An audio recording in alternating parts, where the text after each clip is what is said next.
Much for that report. Well, joining me right now, California Congressman Ted Lieu, a Democratic member of the House Judiciary and Foreign Affairs Committees and a good friend to us. Welcome back to the broadcast, sir. Any reaction to the possible charges coming up against the Trump Organization and what you think it signals? Thank you, Alex, for your question. Tax fraud is a crime, and based on the public reporting, it appears that the Trump Organization engaged in a form of tax fraud by not paying payroll taxes on certain kinds of compensation that they gave to their employees. We'll know more when the charging documents are revealed, and this is only the first step in what could be additional charges against the Trump Organization. Okay. As Donald Trump prepares to hold this Ohio rally this evening, if Trump Inc. faces criminal charges, will it have any impact on his political influence? Will it have any impact on any future political prospects? It could be a big distraction for the former president. He's got to spend time and money and resources engaged in that kind of lawsuit against his company. It also politically just doesn't look good for the former president to be engaged in a form of tax fraud. So we'll see what the charges actually are. And we also have to keep in mind that in America, you are given the presumption of innocence. So we do have to start with the presumption of innocence and then see what the evidence shows. Absolutely true. I agree with you. But I guess I'm just curious, if someone is in the middle of a criminal investigation, are they in general allowed to run for office? I don't know that I've familiarized myself with someone who would be running for office, particularly high office, that was facing criminal charges at the same time. You could certainly run for office. It would just not be a very good factor in the voters' opinion of you. But yes, you could still run for office. Okay.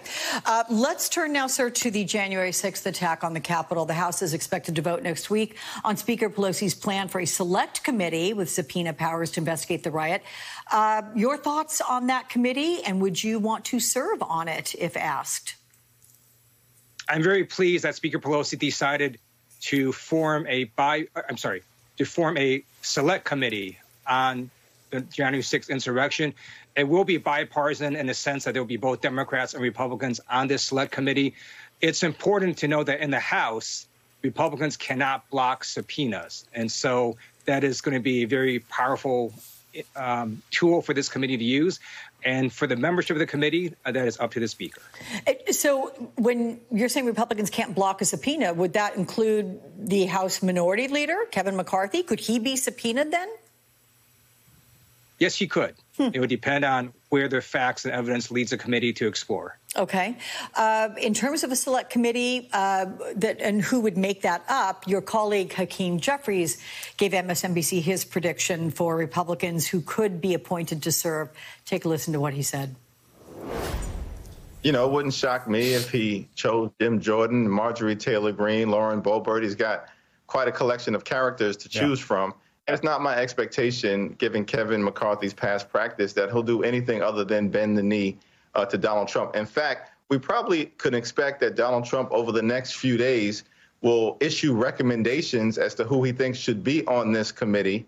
And Kevin McCarthy will follow those recommendations hook, line, and sinker. But that's not going to stop us from uncovering the truth. This group he mentions, Jim Jordan, Marjorie Taylor Greene, Lauren Boebert.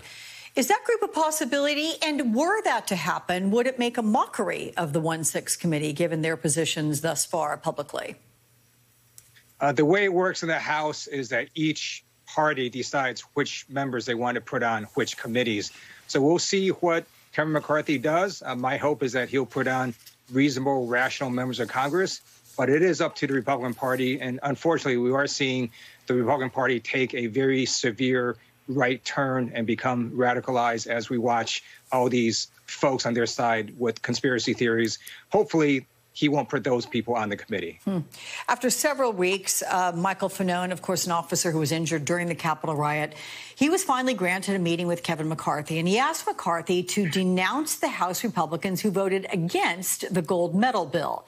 He came away disappointed. Take a listen to what he said. I asked him specifically for a commitment to denounce that publicly, and he said that he would address it at a personal level with some of those members. But again, I think that as a leader of the House Republican, as the leader of the House Republican Party, it's important to hear those denouncements publicly. Congressman, can you put any logic as to why there is still such hesitancy to call out anyone who downplays the reality of the riot? Officer Fanone risked his life, and he was beaten and stunned so many times he suffered a heart attack. And he was doing that to protect Republican leader Kevin McCarthy and other members of Congress. It is completely shameful and disrespectful that Republican leader Kevin McCarthy can't even bring himself to tell the truth.